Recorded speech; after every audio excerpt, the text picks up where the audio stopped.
Udah siap vaksinasi COVID-19?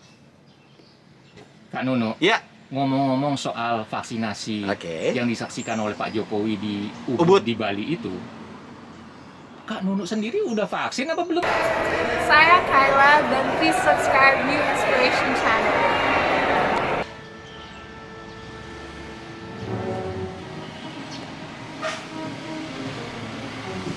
Selamat pagi. pagi. Wah, cerah banget nih kayaknya nih. Cerah, tapi kalau pakai masker kita nggak kelihatan lagi ketawa atau lagi merengut. Tapi nggak apa-apa, masker melindungi ya dari COVID-19. Ngomong-ngomong, hari ini semangat? Semangat banget. Setiap pagi saya semangat. Harus begitu.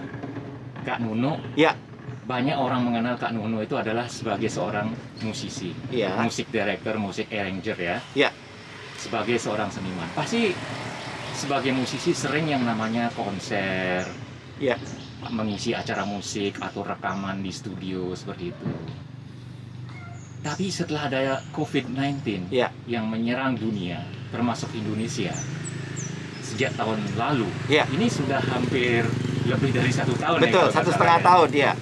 Nah, bagaimana perasaan Kak Nunu mengalami katakanlah bencana atau global pandemi ini sebagai seorang musisi? Musisi itu adalah salah satu cara untuk mengumpulkan massa gitu kan ya. Iya. Udah pasti kalau musisi itu hubungannya dengan datangnya orang yang menonton apapun alasannya.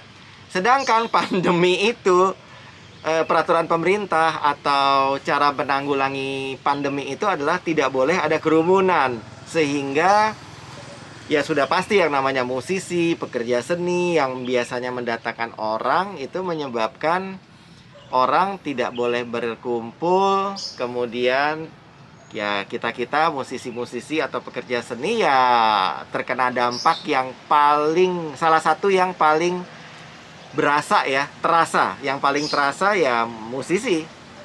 Nggak boleh ada penonton yang hadir. Kalau musisi nggak ditonton ya artinya apa? Artinya ya tidak ada pertunjukan sama sekali. Tetap di rumah saja. Tidak ada show. Tidak ada penampilan dimanapun juga. Kecuali Akibatnya secara ekonomi bagaimana buat Ya. para seniman ini? seniman-seniman pada teriak semua karena memang tidak ada pemasukan begitu. Kecuali mungkin kalau seniman-seniman lain ya, misalnya lukis yang biasa memang sendiri gitu kan ya. Tapi juga ada musisi yang bisa melakukan kegiatannya adalah musisi yang bekerja di studio, musisi rekaman. Mereka tetap bisa bekerja. Tetapi kan tidak semua musisi adalah musisi rekaman ya, atau pekerja yang di studio. Termasuk para krunya ya. Termasuk krunya sebuah, betul. Jadi terdampak semua. Ya.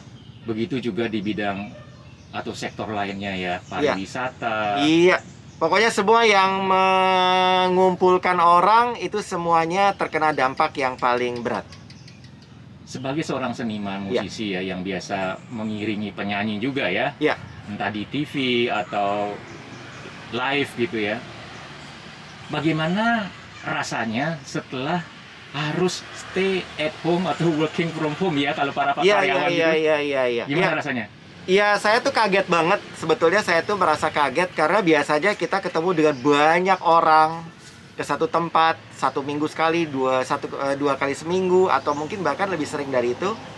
Tiba-tiba sekarang dalam jangka waktu yang panjang sama sekali tidak bisa melakukan kegiatannya seperti itu. Jadi nggak bisa ketemu dengan orang. Tentu ada perubahan dalam pola hidup atau perubahan dalam perilaku. Yang biasanya kita ketemu dengan orang banyak, sekarang sama sekali tidak bertemu dengan siapapun juga kecuali dengan keluarga sendiri.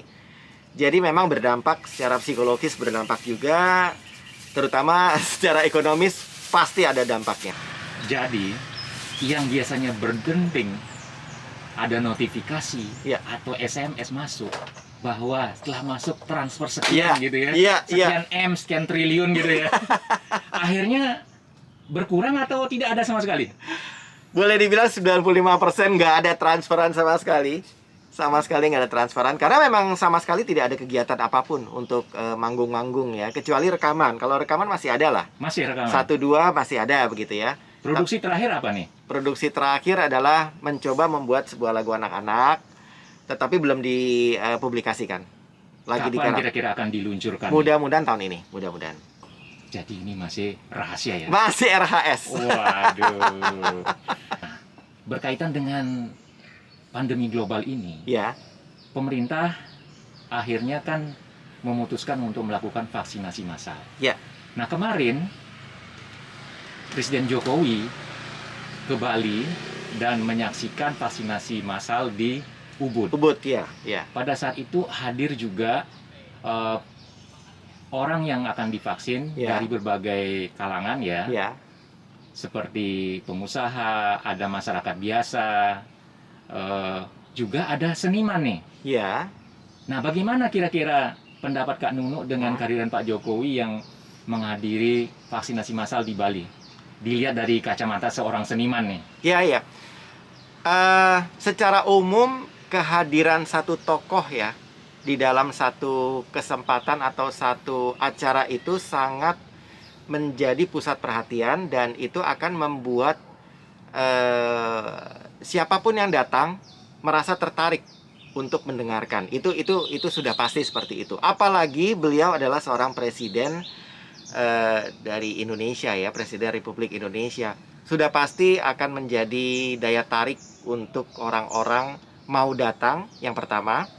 Yang kedua, pasti mau mendengarkan apa yang terlontar dari pembicaraan dari mulutnya Presiden Jokowi.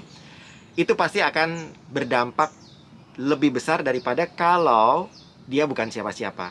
Jadi sangat saya hargai Pak Presiden Jokowi mau hadir ke sana dan memberikan penjelasan kepada masyarakat. Itu luar biasa banget. Kak Nunu, Ya. ngomong-ngomong soal vaksinasi Oke. yang disaksikan oleh Pak Jokowi di Ubud. Ubud di Bali itu, Kak Nunu sendiri udah vaksin apa belum nih? Iya. Nah, Udah. Gimana? Aku udah vaksin di Hang Jebat waktu itu di Jakarta ya. Udah vaksin yang pertama, tapi yang kedua belum. Oke, aku udah divaksin loh, tapi baru 1 kali. Nanti yang kedua tentunya sekitar 2 atau 3 minggu kemudian. Nah, ngomong-ngomong ya, sebelum divaksin, Ya. Kak Nunu merasa resah dan gelisah seperti Obi Mesa ngeliatin semut rangrang di sekolah itu, atau semut merah di sekolah itu? Kita persiapkan dulu obatnya ya. Oke.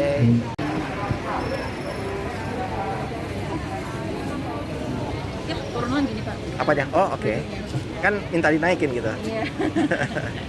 Mau dibantu? Ya. Cukup? Atau saya pegang? Iya. Enggak. Iya. Cukup segini? Cukup. Saya ke bawahin dulu tangannya ya. Ini ya? Iya boleh. Oh, cereh. Tarik nafas.